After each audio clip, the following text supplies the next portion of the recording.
Hello friends, మన YouTube channel బాలకథమ్మానికి స్వాగతం సుస్వాగతం. మా ఛానల్ కనుక మీకు నచ్చినట్లయితే లైక్ చేయండి, షేర్ చేయండి మరియు సబ్స్క్రైబ్ చేయండి. మా ఛానల్ నుంచి వచ్చే నోటిఫికేషన్స్ మీకు తెలియాలంటే కింద ఉన్న బెల్ ఐకాన్ని ప్రెస్ చేయండి. ఈరోజు మనం చూడబోతున్న కథ పేరు విలువైన బహుమతి. ఆ రోజు చిన్నారి శశి 8వ పుట్టినరోజు. బడిలోని పిల్లలందరికీ ఉపాధ్యాయులకి మిఠాయిలు పంచింది. శశి పంచిన ఖరీదైన మిఠాయిలు వాళ్ళందరూ ఎంతో ఇష్టంగా తిన్నారు. సాయంత్రం శశి పుట్టినరోజు వేడుకలను ఇంట్లో జరుపుతున్నామని పిల్లలందరినీ ఆహ్వానించారు శశి వాళ్ళ నాన్నగారు. ఆయన ఆ ఊరిలో ప్రముఖ వైద్యులు కూడా. సాయంత్రం జరగబోయే శశి పుట్టినరోజు వేడుకలను తలుచుకుని పిల్లలు కేరింతలు కొట్టారు.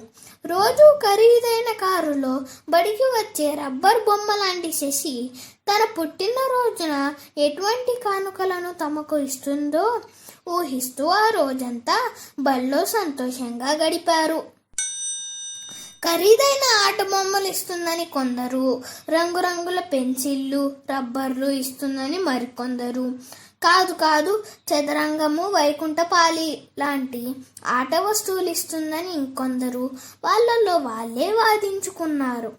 సాయంత్రం అయ్యేసరికి పిల్లలంతా తమకు చేతనైన బహుమతులు తీసుకుని శశి ఇంటికి బయలుదేరారు.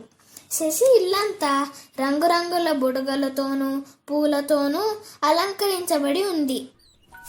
పిల్లలకి బోలెడన్ని ఆటల పోటీలు పెట్టారు. నోరూరుంచే మిఠాయిలు, పళ్ళు ఇచ్చారు. పిల్లల కేరింతలకు అంతే లేదు. ఆ తరువాత బహుమతులు పంచడానికి వరుసలో అందరినీ నిలబెట్టారు.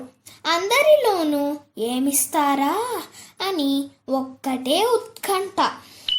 ఇంతలో అక్కడి పనివారు అందమైన మట్టి కుండీల్లో ఉన్న రకరకాల మొక్కలను తెచ్చి వరుసలో పెట్టారు.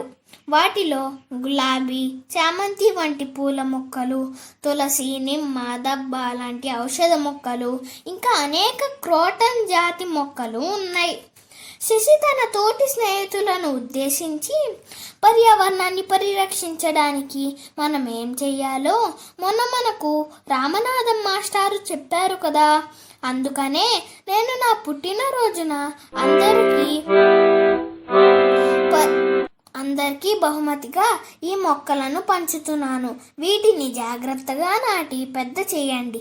అప్పుడు పర్యావరణాన్ని పరిరక్షణకు మన వంతు సాయం అందించిన వాళ్ళం అవుతాం అంటూ ముద్దుగా చెప్పి ఒక్కొక్కరికి ఒక్కొక్క మొక్క ఉన్న కుండీని ఇచ్చింది. పిల్లలంతా మాస్టారు చెప్పినట్టుగా మొక్కల్ని నాటుదాం, పర్యావరణాన్ని కాపాడుదాం అని నినాదిస్తూ ఆనందంగా ఇంటి దారి పట్టారు.